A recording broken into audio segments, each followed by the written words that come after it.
Alright, back again. Quick update. We talked about GDC, we talked about DJT, ZGYL, ZJYL, a couple of stocks. GDC, it's about 80 cents to a dollar. Just got done running this week, 12 bucks. I think it closed Friday at like 6 or 7 bucks. You know, if you're still in there with something. I don't know what to tell you. Again, this is the perfect time to tell you that I'm not a financial advisor. I'm not here to give financial advice. I'm just giving you my opinion and what I've done with my stuff. Okay, so I sold out all of that. I got back in like 2 or 3 times on that play because you could have. Every time, like I said, you sell the rips and you buy the dips.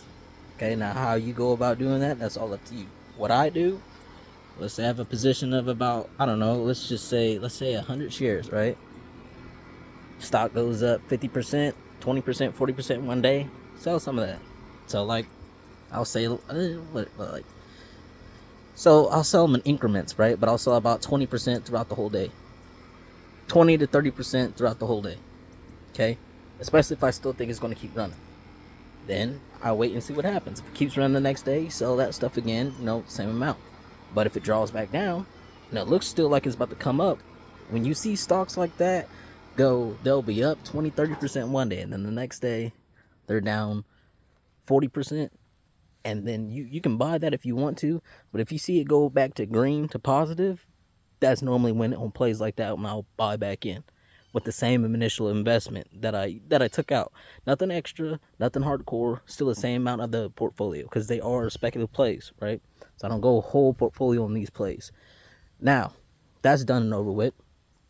Tell you what I am holding for a longer position, bigger part of my portfolio would be Levi. I like Levi. It's got a big giant gap to fill. It's about a $19 stock. It's probably going to go up to about 25 bucks. That's where the gap is. I'm in there for that. Another thing that you look at is you look at the market. You look at the overall market. Okay, if it's in a downtrend, we're going to play stocks going down. If it's at an uptrend, you're going to play your stocks going up because it's easier. Okay, it's just you don't fight the trend. You just get in with it and you swim with the current. Okay, you don't go against it. You're not drowning. But when you try to go against it, that's when you start drowning. That's when you start getting tired, fatigued, and then you just get swept away. You don't want to get swept away. So, Levi, in there. Crypto-wise, XRP, still good. Just let it work. Your crypto right now, you're seeing that stuff boom up, okay? What I'm going to say is don't get... I don't think that you're going to get the move that you want, that I want to, which is crypto goes to like 100 something thousand dollars, 150,000, 120,000, and then you start your alt season and the alt start running. I don't think you're going to get that. I think you're about to get a run in Bitcoin probably until, I want to say like, let's see, it's at 64 now. You could probably get it to go up to about 66, 70, 71. No, 68, 70, 71, yeah. Around there, okay? And then what you're going to see before it goes higher, it's going to come back down again. That's what I think. That's my opinion, okay? Because it's just like the stuff with this market. They follow each other. Because the same type of people that are in the market that control that are in the crypto too. They control that. I don't care what anybody says. They own the most money. They make that stuff move. It was there for them to begin with. The people who made it, you still don't know who made it. We can argue about that. It's an assumptions all across the board. I think the people that made that stuff is the same people that you got making the federal, a whole bunch of stuff we're gonna get into. But either way, so with that being said, right now in the market, you got Powell coming out a couple days ago. He's basically just reassured everybody that, yeah, we're going to be cutting rates. So as of right now, yeah, they're going to be cutting rates. So what am I doing? The market's about to price that in. Yeah, sorry, I'm looking at something. The market's about to price that in. And so what I'm going to do is I'm playing, like I said, the Levi. I'm playing stocks to the long, right? Up for right now. By September 2nd, when they actually do the cut, that's when I plan on, like this whole time leading up to that, I'm selling out of most of my long-term positions. Okay, and then I'm going to bring up another topic, and then I'm going to wrap this up. I got another stock, okay? It is speculative, okay? You got some stuff going on your West Coast and on your East Coast. I can't really say it, but you can kind of figure it out, like what's being said. And then you got to put it together with these stocks I'm about to talk about. Back about 4 years ago in March, okay, you had something happen. Now you had a reaction from the overall market, and then you had a bounce, and then you had some stocks that bounced and went way higher than others.